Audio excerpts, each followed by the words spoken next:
So here on the main floor bathroom, sometimes referred to as the half bath, we will often have a shower or a tub of some kind on the main floor. This is a really nice feature. It helps with if someone's staying in a bedroom on the main floor. For older ones, they don't have to go up and down the stairs. It's a really, really nice feature.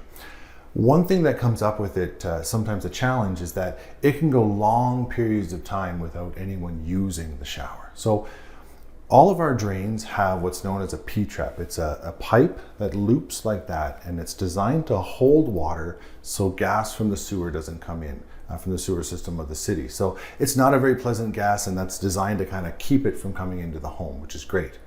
However, if you haven't used a shower or a sink or a toilet for a period of time, it can actually dry out that P-trap, and then the gas will be able to come in. Now, it smells pretty bad, but it's not necessarily going to smell exactly where the drain is or the problem is. It's a little bit sneaky. Sometimes it would be, for instance, close to the front door or as you're going up the stairs or in the kitchen area. So it can smell a little bit further away from where the source actually is. So if you ever do have a problem, you're like, what does that smell? Don't freak out. Just run water into all of the fixtures, all of the sinks, toilets, showers, everything like that.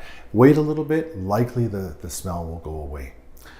Here on the main floor as well, we have a fan that's incorporated into the ceiling here. Now, this main floor bathroom and the basement bathrooms are not connected to the HRV system or the heat recovery ventilation system like you do on the second floor bathrooms. So if you're going to use a shower or use a washroom, the fan, just put it on like a regular switch like you would see in a traditional home, and it will do its thing. If you're going to have a shower, please run that fan for at least an hour after the shower is done.